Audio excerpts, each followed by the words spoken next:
Alrighty, good afternoon everyone. This is LA State, a political news show covering local and state issues affecting Cal State LA students. I'm your host, Joe Brizzolera. Today's my co-host is Mallory Wilkins. Hey, how's it going? Today we're going to be wrapping up our coverage on the gentrification protests that are currently going on in Boyle Heights. We'll be talking with Victor de la Luna, an organizer with the Defend Boyle Heights Coalition. We're also going to take a look at what City Council member Jose Huizar's response to the protest has been. First, some background on the show for our new listeners. LA State is a show produced by Cal State LA students for Cal State LA students. We'll be covering issues like today's topic, issues that affect us on a local and state level. Some examples will be legislation being debated in Sacramento, controversial ordinances being passed on the city level, and social and cultural shifts in the region. We'll make sure to give our listeners general background on political terms and concepts. So thanks for tuning in. We'll be right back after this. You're listening to Golden Eagle Radio. This is Bill Covino. I'm the president of Cal State LA. You're listening to Golden Eagle Radio, your voice, your radio. And we're back. The show is LA State. The station is Golden Eagle Radio. Today we're talking about gentrification in Boyle Heights. Mallory, how about you give us some background for our listeners on what we covered in the last couple episodes? Protests have been popping up all around Boyle Heights, a district to the east of downtown Los Angeles. Currently, the district is being gentrified, a process by which previously disinvested areas become populated with more affluent newcomers, which drives up the cost of living. This is a process we've seen happen all over Los Angeles in areas such as Venice Beach and Silver Lake. Recent protests in Boyle Heights have attracted attention because rather than more conventional targets, such as the city government or high-end developers, anti-gentrification protesters have been targeting cafes and art galleries, which they see as the markers and catalysts for gentrifications. According to protesters, trendy businesses and establishments are a necessary ingredient for attracting affluent outsiders. These protests have gotten heated, with property being vandalized and racially charged insults being lobbed. Joe, you got a chance to talk to one of the organizers from Defend Boyle Heights. Can you tell me about him and his organization? Yeah, so I got a chance to speak on the phone with Angel de la Luna. He's an organizer with Defend Boyle Heights. Defend Boyle Heights is a coalition of 4 independent organizations that have banded together to protest the gentrification of Boyle Heights. Angel is a member of Undeportable Production, a film group that produces work relating to the reality of the immigrant experience. He also manages the communications and social media for DBH. I asked him to define gentrification. So we define gentrification as essentially as the replacing of a lower income working class community culture with a middle higher income community at the expense, one, of the working class residents, and two, at the benefit of the individuals, organizations whose ultimate aim is to make a profit, right? So the idea of gentrification isn't, something that just kind of happens naturally. It's not something that happens because some random economic force just went unchecked. We believe that this is a deliberate economic process, and people like Huizar, right, city players, politicians, council members, have both a stake and are implicit in enabling gentrification, right? These things don't just happen because one person decided to, they just wanted to sell their house or they just wanted to flip a property. It's a deliberate economic process, and we want to frame it as such. And that includes, right, Huizar's kind of silence in the fact that as more and more as more and more rents are increasing individually in individual homes in Boyle Heights, as more and more people noticeably are being evicted, we think his inaction as a council member marked him as complicit in the process of gentrification, right? Because the only time that he will speak about the issue or even refer to it as something that's controversial is when private property or businesses are on the line, right? So we see this in like Weird Ways Coffee, right? This is the moment where Huizar essentially takes the microphone and says something about gentrification at all. That isn't He mentioned council member Jose Huizar. Can you give us some background? Yeah, so Jose Huizar is a council member for the 14th Council District of Los Angeles. His district includes Skid Row, Highland Park, and Boyle Heights. Many anti-gentrifiers have called out Huizar for not taking a more active stance on gentrification. Angel referred to the fact that it wasn't until after vandalism at Weird Wave Coffee did Huizar actually make a statement. And while he has made some comments on the issue before this took place, this is the first official statement Huizar has released concerning recent gentrification protests. Our show tried contacting his office but never heard back. I asked Angel what he thought Huizar should be doing in order to protect low-income residents being negatively affected by gentrification. I think it's important to kind of mention again, right, that gentrification is a deliberate economic process, and that it takes people like Huizar, Garcetti, Gil Cedillo, any important person in power in a specific neighborhood, right? They're going to be essentially access points into gentrification. We, to a strong extent, believe that our council members, politicians, ultimately will never essentially have the ultimate interest in the residents when there's profit to be made, right? So in a sense, we're not essentially kind of asking Huizar to do a specific thing, because we believe that the things that he's doing already, right, are essentially already, how do I put this? Dysfunction of council members is what we kind of expect, right? And we kind of don't expect them to do anything else. So instead, we relay our message and our hope to everyday residents and tenants in Boyle Heights, right? And we urge them to organize within their apartments to seek out the adequate legal support that they need to adequately challenge whether it's their landlords or the specific real estate agent that's coming into the block or to the apartment. We focus our energy and our message on residents, tenants, and people who are directly affected by gentrification, instead of pandering to our local, our politicians or people in sort of legislative power. It should be noted that accusations of being a gentrifier is not new for Huizar. In 2015, when his council seat was challenged by former LA County Supervisor Gloria Molina, she accused Huizar of being in the pocket of developers who donated to his campaign. Yeah, Huizar's statements show some sympathy for the anti-gentrification protests, but ultimately it focuses on criticizing the tactics being used by the protesters. I'll read it directly. So it begins, quote, "While I share the concerns of displacement and rising costs of housing in Boyle Heights, race-based targeting or vandalism of any kind, like what has been leveled against small businesses and art galleries, and most recently the Weird Wave coffee shop, is completely unacceptable and should not be tolerated," end quote. I asked De La Luna about some of these race-based attacks. On the Defend Boyle Heights blog, they address some of this racially charged language. It reads, quote, "DBH does not go after racial or ethnic groups. We go after an economically and politically powerful group of thugs. We call them gentrifiers. Whatever color, creed, orientation, gender, ability, disability, or ideology they may subscribe to, none of it matters. What matters most is where you stand and what you are currently doing," end quote. I thought this was a bit of an unclear message, considering that they use the term coconut in their protest signs, and they use like very racially charged language on the blog and in their protest signs. So I asked Angel to clarify. It's really kind of picking on. It's really funny seeing it kind of shape itself into something. Seeing people kind of struggle with it and kind of try to shape it into something. And I guess to refine the use of the term coconut. So the term coconut refers to Latinas and Latinos who are in service of white supremacy, right? Not Latinos who are white looking or white passing per se. And the idea behind those in service of white supremacy is that, gentrification, the way that it has materially functioned in the United States, has functioned in support of white supremacist ideals, right? The terrorizing of immigrant communities, of low-income communities, which, again, are usually immigrant or non-white. It's obviously low-income white people in the United States. But the majority of the communities facing gentrification, right, our low-income communities, immigrant communities, working class, people of color communities. And again, right, it takes council members, it takes politicians, it takes representatives in order to enable and make gentrification happen. And that includes for us, right, in our student context, people like Jose Huizar.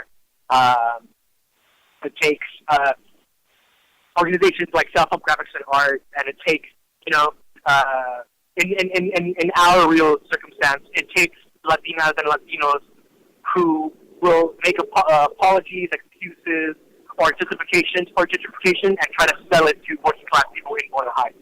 So Coconut refers specifically to people like that. So those are kind of real examples, right? It's not because these people, in a sense, kind of want to embrace white culture, but that they are actively enabling gentrification. And for us, obviously, that is wrong, and for us, obviously, that is in service of white supremacy, right? Because it breaks people, because it essentially makes the lives of the people of color in our neighborhood that much more economically more difficult. I also asked him to clarify his group's position on the militant tactics of some anti-gentrifiers, such as the vandalism that Huizar mentioned in his statement. When someone spray painted white art on the Nicodeme Gallery, the LA Times and the LAPD all tried to blame it on Defend Boyle Heights. They published an article. I don't know if you saw it. I don't know if you read the article. So yeah, it wasn't necessarily kind of explicitly saying Defend Boyle Heights did it. However, it was a piece that was published, and then it kept saying, well, all the clues point to Defend Boyle Heights, so we're going to investigate into this thing and look further into it, despite the fact that we had nothing in it, right? So, one, we're not in a position to condemn any type of frustration or any negative emotions that people feel because they see their neighborhood being gentrified or because they are facing the negative consequences of gentrification. Like, we just can't. We're not in a position to shame people for feeling angry about being displaced and then doing whatever that they feel is necessary, right? That's not our purpose, and we're not going to do that. And two, to say that we did it, I think it's interesting seeing how much kind of attention, I guess, these types of action create, right, for the media, right? It's in one sense, it's kind of nothing for us. It's not really that big of a deal for a window to be broken. We think it's a media spectacle for sure. But at the end of the day, right, it's not something that's going to stop gentrification on its own. It's just another type of community response and stuff. And I think I don't know what else to say other than for the media, it's a big deal. I think for residents, this stuff happens all the time anywhere else, and it's just another day, I guess, of living in the neighborhood. We'll be back after this with more on our interview with Angel de la Luna of Defend Boyle Heights. You're listening to LA State on Cal State LA's Golden Eagle Radio. Thanks for asking, but I'd rather not send you nude pictures. I'm camera shy. I already said no. It's against my religion. I'm giving my dog a bath. You can have pictures of that. Pressure gives me hives. Under my clothes, I'm a robot. Hold on, let me ask my mom. Sorry, my webcam is broken. I'm worried they'll get passed around school. Unfortunately, I just had my clothes surgically attached to my body. If they got out, I might never be president. I'm already naked, under my clothes. Not even if you were all three Jonas Brothers. I have a rash. I have nudophobia. I have lizard skin. The more you ask, the less I want to. You're not the boss of me. Nudity makes me vomit. I'm a vampire, so I don't show up in pictures anyways. Your badgering has really killed the mood. When someone is pressuring you to do something you don't want to, how many ways can you say no before they get the message? Let us know at that'snotcool.com. Brought to you by the Ad Council. Hello, welcome back to LA State. I'm Joe Brizzolera, and you're listening to Cal State LA's Golden Eagle Radio. My co-host today is Mallory Wilkins. Hey, how's it going? So we were talking about gentrification in Boyle Heights. That's right. We were listening to an interview that I conducted with Angel de la Luna, an organizer with Defend Boyle Heights, one of the most prominent anti-gentrification organizations in this fight. I asked him what he thought about young people who might want to move to the city for its cultural dynamicism, but can only afford to live in working-class neighborhoods like Boyle Heights. Let's listen. Well, I guess I'll refer to one of our first published statements. And so we believe that there's three different sets of people in the context of gentrification, right? There's on one side kind of people who, for whatever reason, still, don't have an understanding or grasp of kind of gentrification occurring in Los Angeles. We have people on the opposite end who understand gentrification is happening in Los Angeles and are actively doing something about it to combat it in some sort of way. And then lastly, there's people in the center who know gentrification is occurring in Los Angeles and understand that there are consequences, both good and bad, yet continue to willfully, right, deliberately kind of play or pretend to be in some sort of neutral position, right? We believe that there are no neutral players in gentrification, right? You're either actively working within it or you're being affected by it negatively. Of course, there's gray areas like this hypothetical example. And so one thing we always urge people is that, just because you are, I guess, quote-unquote labeled a gentrifier for moving into the lower base, that doesn't mean that you can't work against the negative consequences of gentrification, right? That doesn't mean that you can't join your local Los Angeles Student Union and actively work alongside with the residents there, right, to make sure that this, displacement doesn't happen on an even grander scale, or that, more and more people aren't lied to by their landlords or a real estate agent or even their politicians, right? Or, actively working with the neighborhood to make sure that this process doesn't exacerbate itself into something even worse, I think the reality is for a lot of people, right, it's very difficult to find anywhere to live in Los Angeles. Defend Boyle Heights' mission isn't to just label people gentrifiers and leave it at that. But if you're living there, that you still can do something about it. Leaving is like the most extreme one, but but there are still material actions and fights to partake in, and there's no excuse, I believe, right, for not doing that once you moved into a neighborhood. I asked him what he thought the solution was to gentrification. So we believe in the idea of building community power in order to be able to live, to create a neighborhood that we feel actually serves and is created for us, right? So for us, that means following the footsteps of groups like Unión de Vecinos, right, who, in order to combat gang violence in the projects in the 90s, they would create committees within their projects, mothers, residents, fathers, and tackle these issues head on, right?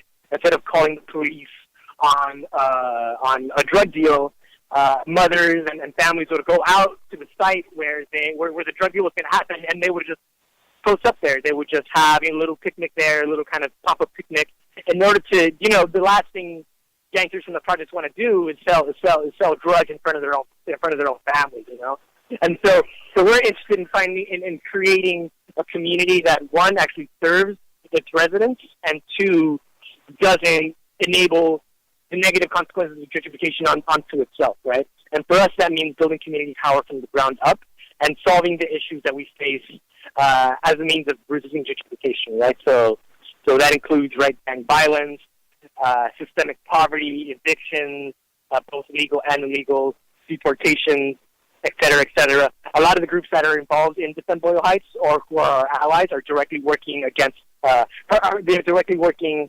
to ameliorate and to solve these systemic issues. And fighting gentrification, right, is in kind of in a grander sense. Defend Boyle Heights is fighting, quote-unquote, gentrification in a grander sense, but the groups individually are essentially working to solve these issues and create that stronger community that can withstand, right, as real estate agents are coming in and trying to flip properties, kick people out of their apartments, houses, etc. And finally, I ended by asking what his message was to the owners of Weird Wave and the gallery owners on Anderson Street. Well, we've talked to many of them before, and the message has been the same: get out of our neighborhood.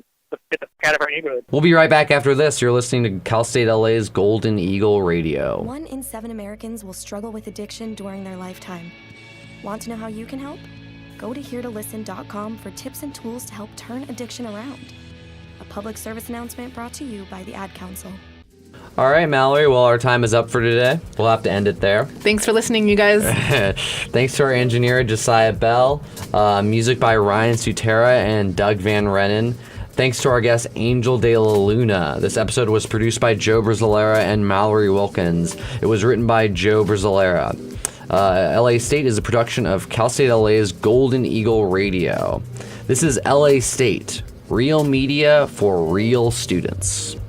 And you're listening to Golden Eagle Radio. Bye-bye.